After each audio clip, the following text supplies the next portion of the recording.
And while the Wi-Fi is being sorted out, I'll do a bit of a drum roll here.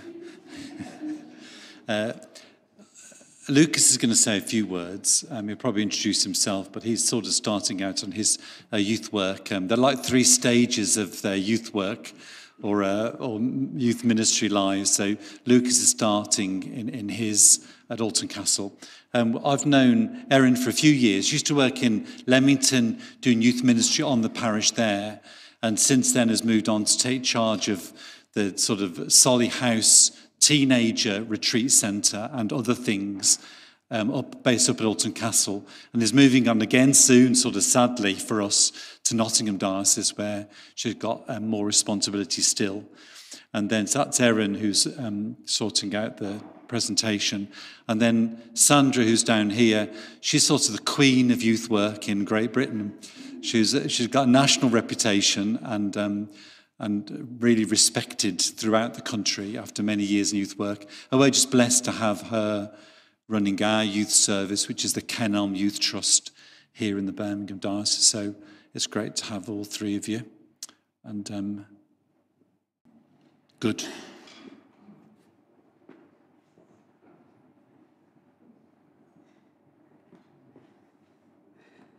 Thanks, Father Michael. Hello, everybody. How are we doing? Okay, yeah. Oh, good. Good to be here. Really, really good to be back. And it's looking glorious in here. It really is. I've got like a few kind of milestones that I sort of want to share about with you. First off, I'm going to start by sharing a little bit about what goes on in our archdiocese, because Birmingham, like what happens for young people in this archdiocese, is really quite spectacular. And there's an awful lot that happens. So I thought I'd share that picture with you, and then we'll kind of go through that from there to look at some kind of key themes that I think are really important for evangelising young people and really important for accompanying and journeying with young people. So first one, Lucas. Next one.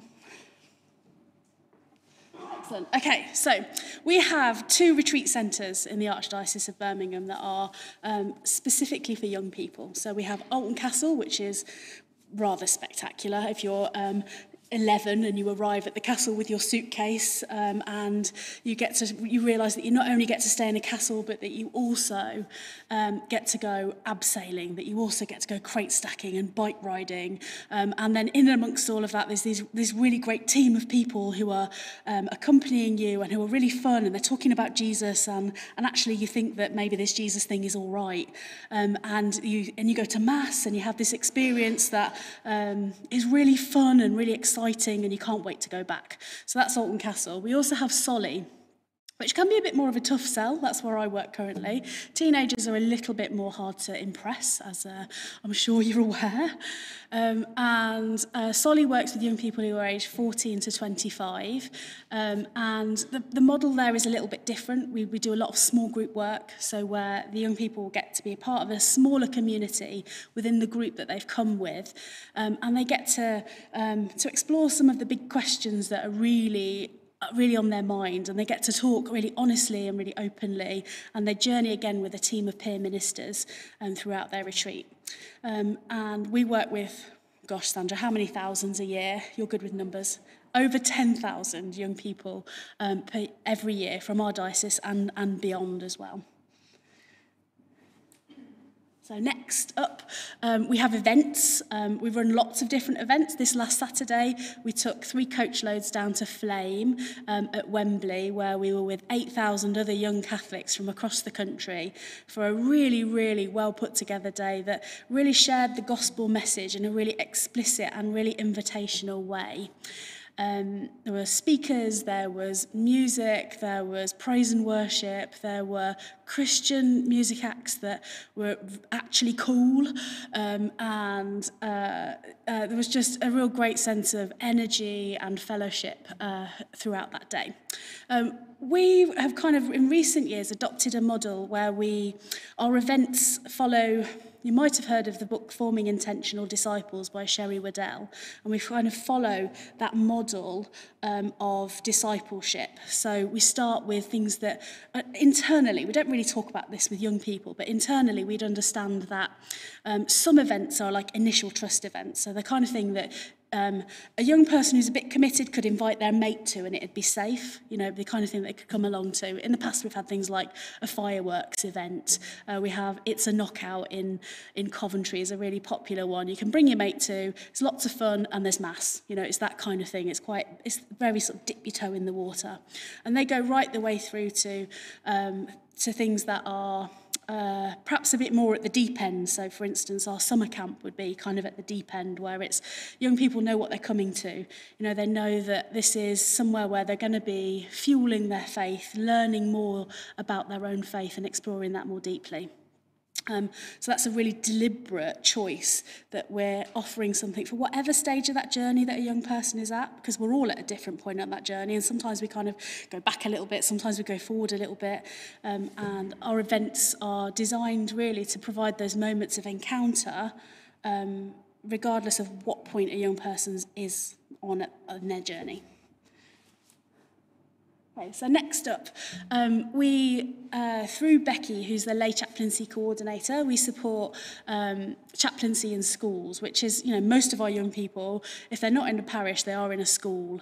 And we have some awesome chaplains across the Archdiocese who walk with these young people day in, day out. Becky's role sits between the Diocesan Education Service and the Youth Service. So she sits in a very, very strategic position to be able to influence and to be able to support chaplains in their role.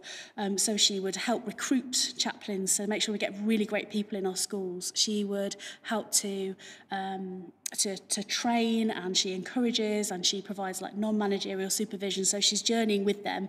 And what can be quite a tough role, because it's different to any other role in a school, and schools are very busy, and she's able to support that person to be able to do some really good work. So that's chaplaincy. And lastly is parish youth ministry, which you've been doing here in various different ways for many years now.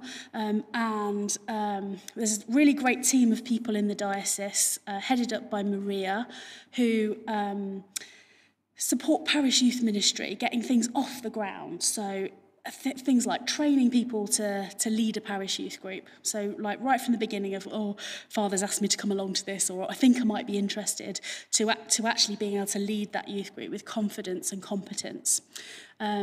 It's also the team that would put on youth events locally to invite young people to, and offer retreat days for parish leaders, and really just grow up that bank of volunteers who are in the parishes week in, week out at Mass, offering that invitation to young people to come along to the parish youth group. And it's really like fundamental to youth ministry bearing fruit is that day by day walking alongside in the normal environment, a little bit like chaplaincy is. Next one. So throughout all of those, I think there's three themes that I think are essential to evangelising young people. So the first one, remember the order I've put them in, is accompaniment. So in all of the ministry that we do as a diocese, and everything that kind of happens at a local level, accompaniment is critical. So it's that walking alongside on a daily basis. You know, it's that knowing young people, and it's inviting them, and it's talking through the tough stuff with them, and sometimes it's the issuing a bit of challenge when they're being idiots, and they need that adult to be that voice of reason. Often it's somebody outside of the family. I think young people get to an age where they kind of, their family are the people who are that accompaniment for them. But they do get to a point in life where they kind of need that person outside of the family. And I'm going to ask Lucas to share a little bit about how that looks in relation to like peer ministry, which is the model which we use in our retreat centres, and in the ways that we grow up young leaders in chaplaincy and in parish youth ministry as well.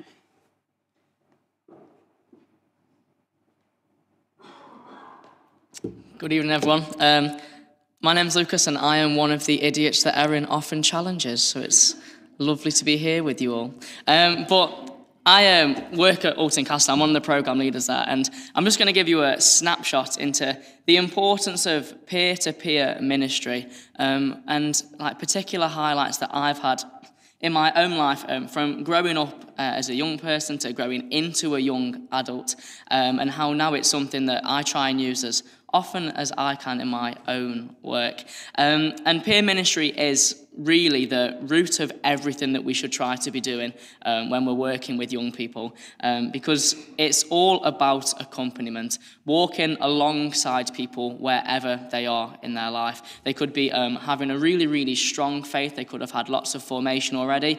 They could have stepped into a church for the first time, and you're the first person that they see. No matter where someone is in their life, peer ministry allows us to walk with people without any judgment or criticism or like any prejudice. We can just simply love them and show them the face of Christ wherever they are at. But I haven't always known what it was. And I really do think that growing up and trying to figure out like what you want to be when you're older is a great part of it. Because when I was about 3 or 4, when I was asked what I wanted to be when I grew up, I always said Indiana Jones. And it was about 3 weeks after Christmas, when I was 4, that my toy whip was taken off me, because Indiana Jones doesn't whip his brothers, apparently. And my heart was broken. I didn't know what I wanted to do anymore, and I had no idea what was going on. But my uncle used to work for the youth service, and he still does in little bits, but gave me an insight into what Alton Castle was, and said to me, one day you'll work there. You'll go and do amazing things, and you can be one of them crazy team leaders who shows people that Jesus is cool if he can be. And I went on retreat with my primary school and absolutely fell in love. Seeing the young adult team leaders take me on activities and lead me in worship and prayer and help support the celebration of Mass was something that I loved looking up to, because I've been born and raised in a Catholic family, you could call it a cradle Catholic, and so going to Mass was something I was used to. But seeing that it could be fun was something that I was very much not used to, and something that I probably think even now in my own parish I'd probably get funny looks at if I spoke to them about all the things I was doing back at home. And so accompaniment is something that really came into action from that first retreat experience, because some of the team leaders who I met then are some of my best friends now. Not in a safeguarding issue way, but they're people I've known for a very, very long time. And some people that I've grown up with, some people that I've come to love as brothers. And so when we're thinking about accompaniment and peer ministry, you will always refer back to love. Because when you are truly showing people the face of Christ, when you're allowing them to witness Christ as you do, you are doing what we hear in the scriptures about loving the Lord your God with your heart, with your mind, and with your soul. And we're also loving our neighbour through that. Because when we let other people see Jesus, when we show them how you can encounter Christ, how you can be formed in the love of Christ, and how you can also accompany young people with Christ, then you're just simply being a loving person. And to be honest, especially in today's day and age, there is no greater calling than to go and be loving disciples. And so I'm going to slowly start drawing this to a close, I promise. But I just really think that when we're working with young people in parishes, in retreat centres, whatever it is that we do, as long as we're doing all of our work with love, as long as we're forming genuine, intentional relationships with the people we work with, you really can't go wrong. Because if they experience that love, if they experience that love with the church, then they will never, ever have any bad impressions of it. You'll have people growing up in the church who want to carry on growing in the church. You'll have people stepping foot in the church for the first time who want to continue to step in foot back into a church. Because when you experience love, it's experiencing Christ. So I'm going to hand back over to Erin now. I hope you've learned a little bit about the importance of peer ministry. Thanks, Lucas. So I think accompaniment can look like peer ministry, or it can look like you guys in the pews. You know, I think sometimes it can be it can be the person who's running the youth group. Sometimes it can actually be the person who remembers the face of the young person and asks them how they're doing, who remembers the fact that the last time they had a conversation about their exams and how it was really tough, and and kind of like walks with them in that journey of life. So that's accompaniment. The second theme is encounter, because the goal of youth ministry, the goal of the church, is to bring all of us into that moment of encounter with Jesus. It's to make that introduction. It's to bring people right there.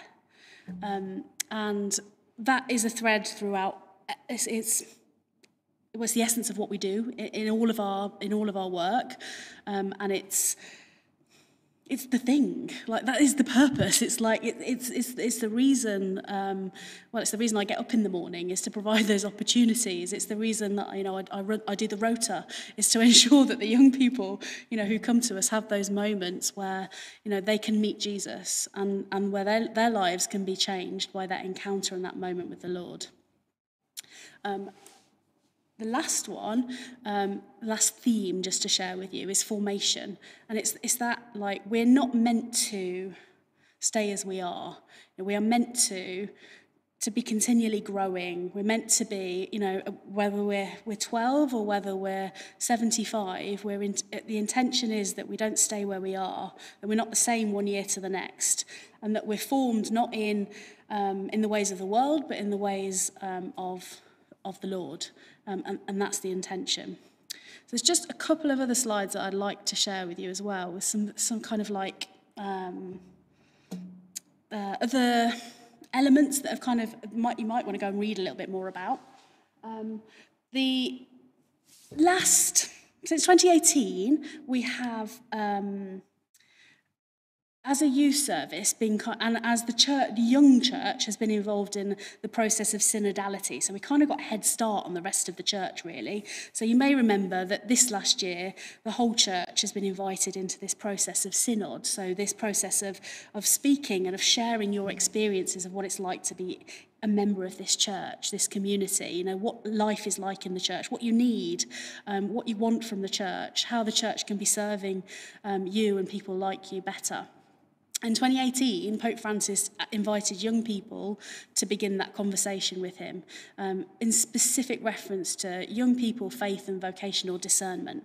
And as a trust, we started some conversations. I'm just going to show you a short clip just to kind of give you a snippet of what that experience has been like. So synodality is the process of the church listening and then the church speaking back into what she's heard. So I'll just share a snapshot.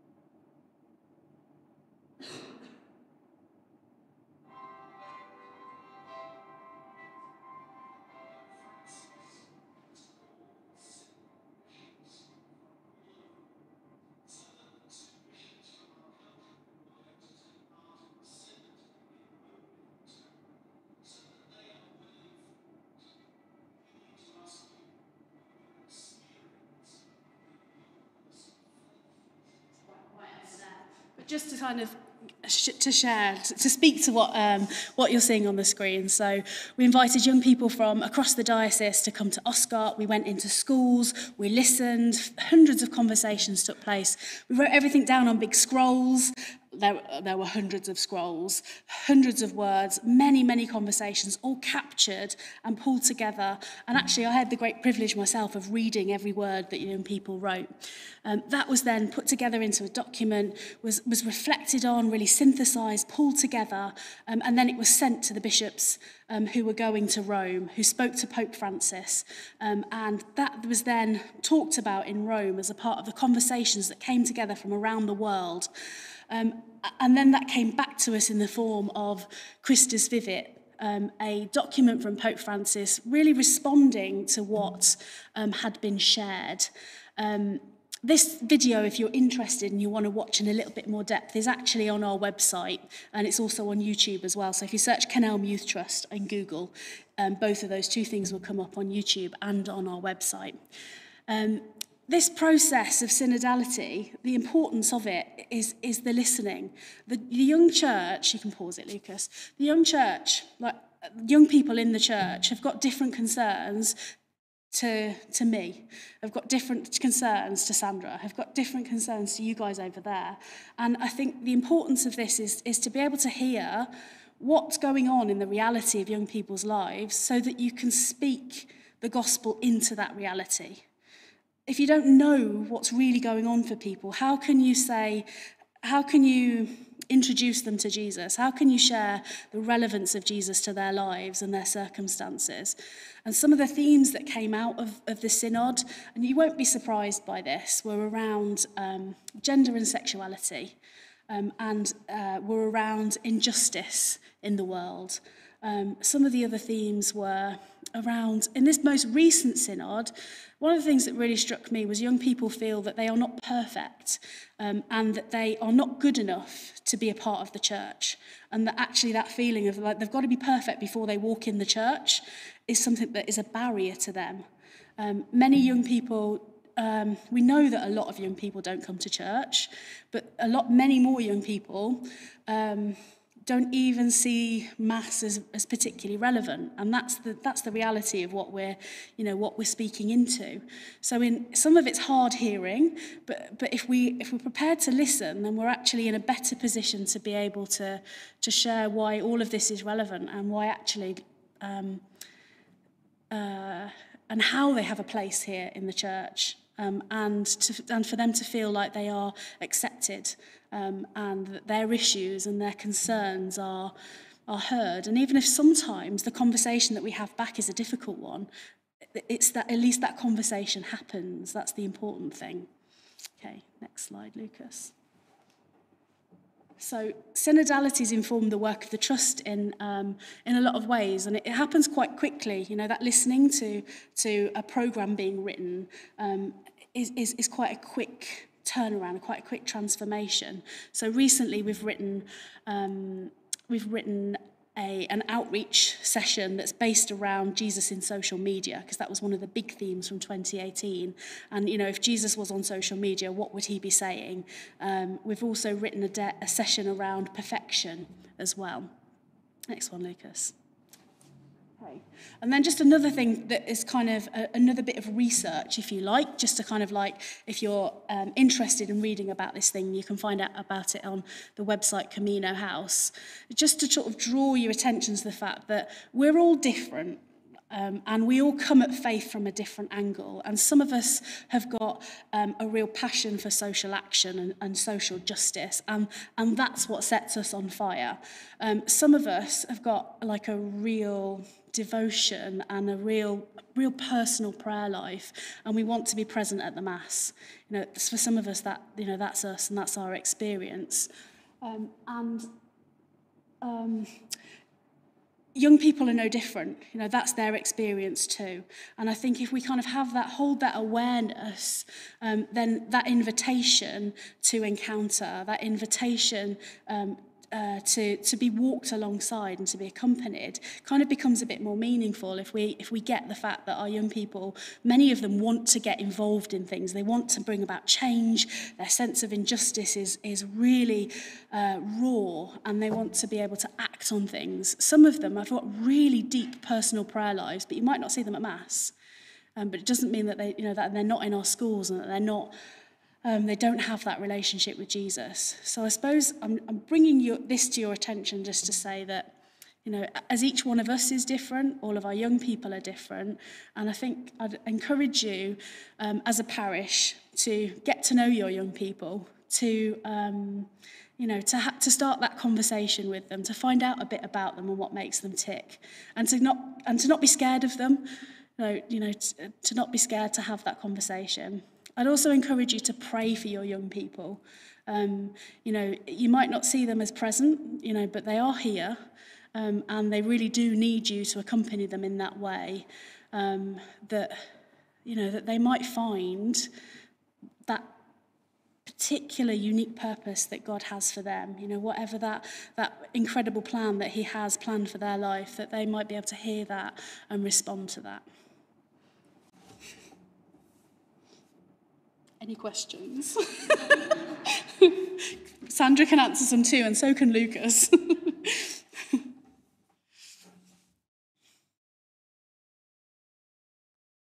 Hello.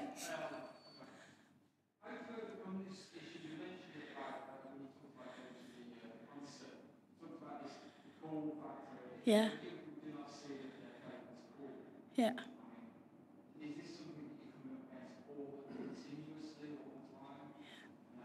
Yeah. Yeah. I think with some young people, defo. Yeah, with some young people, it definitely is a thing. Do you want to speak to that? Yeah. Can I have the question one more time so I know which angle I'm coming from?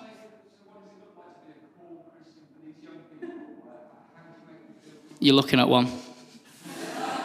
Is that, can I come back down now? No, I'm joking. But in all seriousness, it's about trying to keep the work we're doing relevant.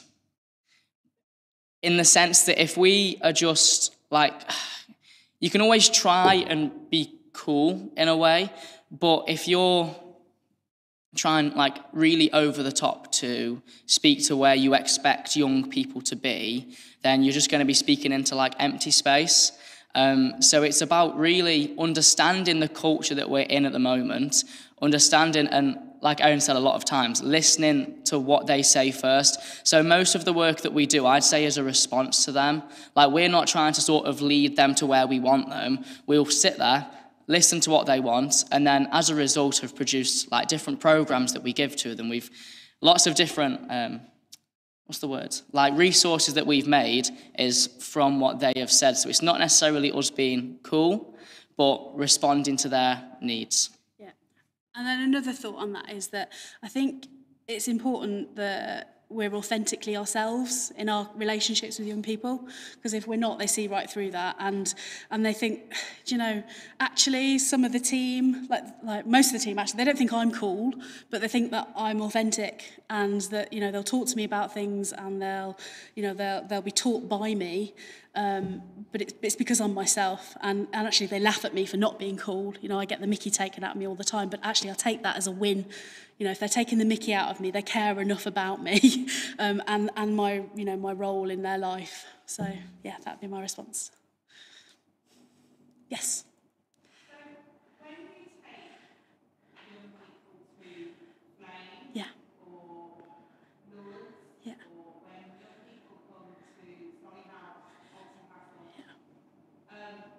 what's out there post that?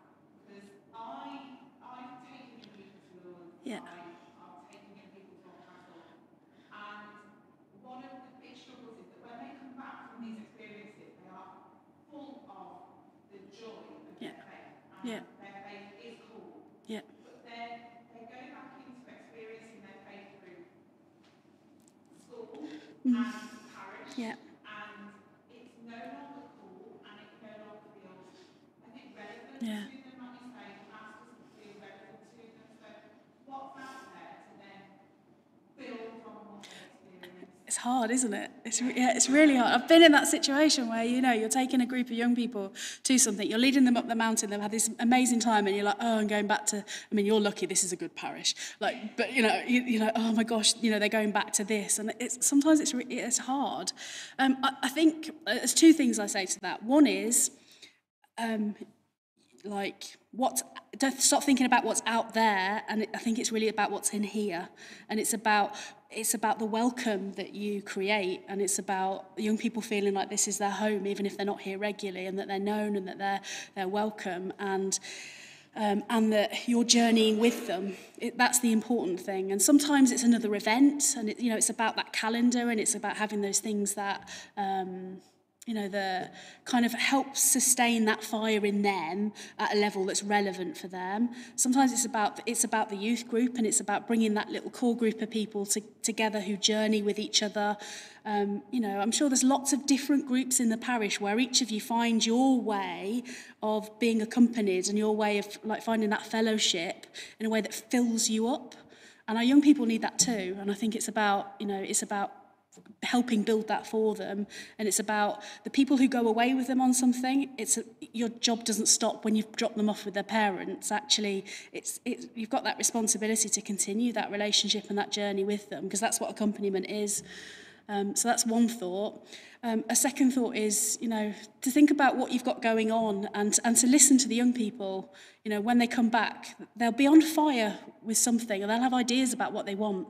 They'll have ideas about, what's going to help fuel them. And I've been away to lots of different things with young people, and sometimes, they come back and they're like, actually, we want a prayer group, or we want to do something about this issue that we heard about, and we want to make a difference. And they just need an adult who's going to go, okay, what can we do? And is going to, be that person who speaks to the gatekeepers and makes things happen.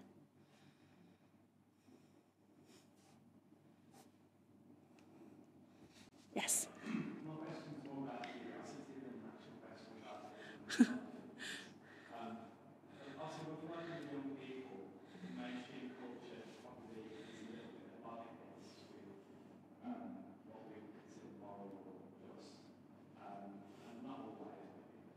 Yeah.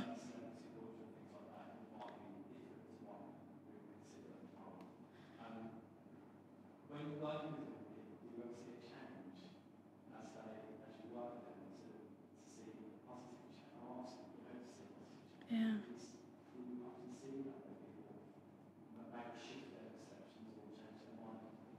All the time.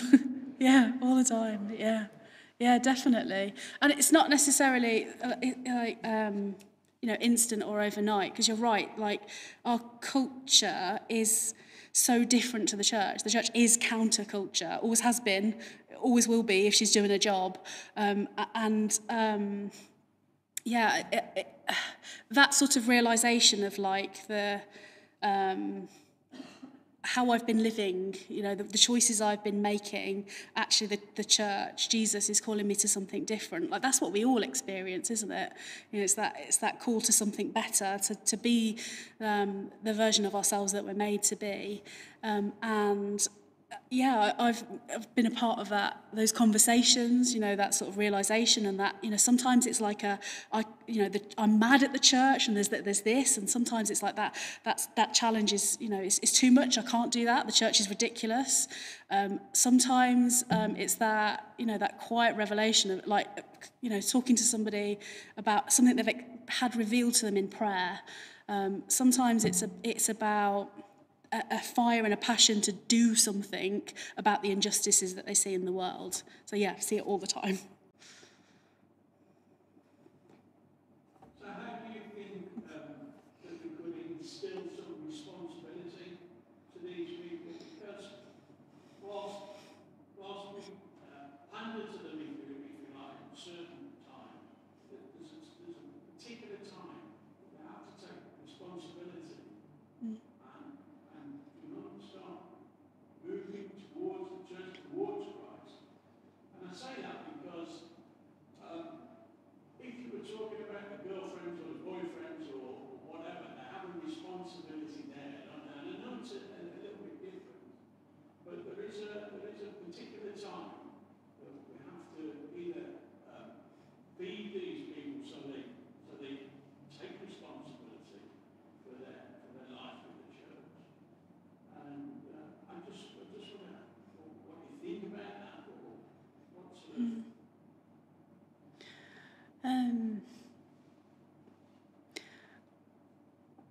I've not really ever had a great, I don't know, like majority of my experience with young people is that actually they want to take responsibility for things, and that they want to take that responsibility for themselves, and that they want to take on things in the church. It's very often that they don't know how, and that there's perhaps not an adult who can help pave that way for them. Lucas wants to say something as well. The only reason I know how to answer this is because I've been that young person who has had to take responsibility. And I'm not just saying it because she's here, but being encouraged to be held accountable for your own sort of everything that you do in life, obviously, but particularly your faith is something that Erin actually did for me a couple of years back. And it just started really, really, really simple of like, how's your prayer life at the moment? What's going on? What are you doing? What could you do? Have you done this? And then a couple of weeks later, so did you do this? And then they'll start to realise that getting into this weekly, monthly, yearly, whatever routine it is of having this prayer life will feel good. And I promise it will encourage them themselves. They'll take that on. They'll know what it feels like to have a good prayer life, we'll say. And then that's something that they'll try and take on themselves. And as soon as they've got that initial responsibility of their own prayer life, it will just be like a snowball effect. Like they'll want to do more things. You'll have like everyone serving on the altar. You'll have them arguing over who's going to be reading, who's doing music, who's flower arranging. You'll have to start making up jobs for them to do, because it's something that me and my brothers firsthand know quite well, and something that I have now tried to be that person giving them a bit of responsibility with their own prayer life. But just bear with young people. They can be extremely annoying, but it is something that they'll take on to themselves, I'd hope. So, how's your prayer life? There we go. It's a great question to you all to start with. Can I just say something? There's a fairly newcomer to this church. I've been so encouraged at the authenticity of the liturgy, and that answers a little bit of your question. Because when people feel the source and summit on the altar of Mass, and they feel it's authentic, they want some. Amen. And there's like there was a saying, somebody said that there's an insatiable hunger within each one of us that God alone can satisfy. And we've got to believe that. And when we come here and we take part in Mass, and the music's so beautiful, the readings are done really well, and the homily might be good. And I'm like, it's the importance of liturgy, but that allows the door to God to be open.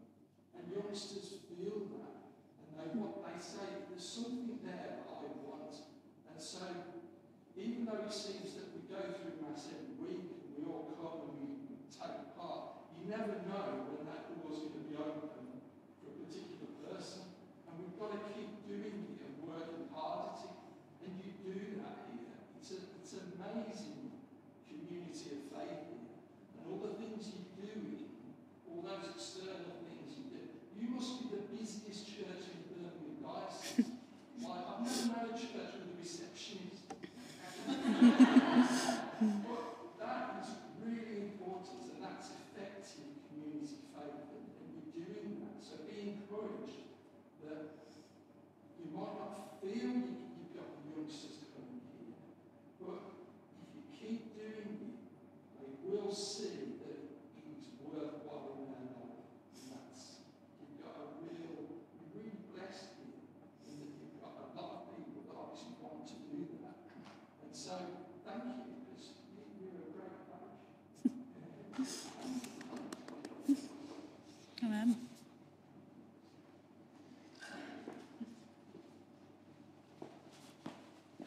Thanks, everyone. Thanks for those questions and those comments as well. That was good.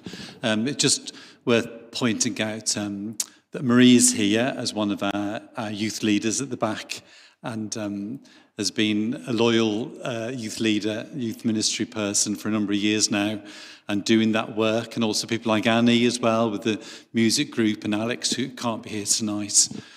And Rhiannon, who started up with the teens, she's asking them now to arrive half an hour earlier if they want to learn a little bit more about their faith. And she said some said no, because they would, and some are. So just there are things happening, but because of people like Marie and Rhiannon and Annie and Claire and Annette and others. So a big thank you to those.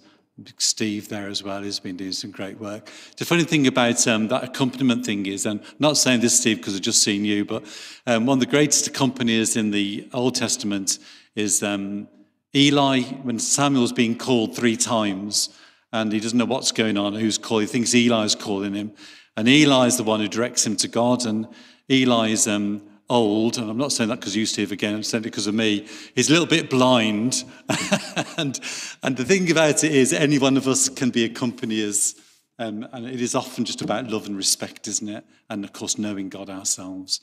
I thank Erin for that really great presentation tonight, and a big thank you to Lucas as well for speaking so beautifully and with passion and articulately. So give you a big round of applause.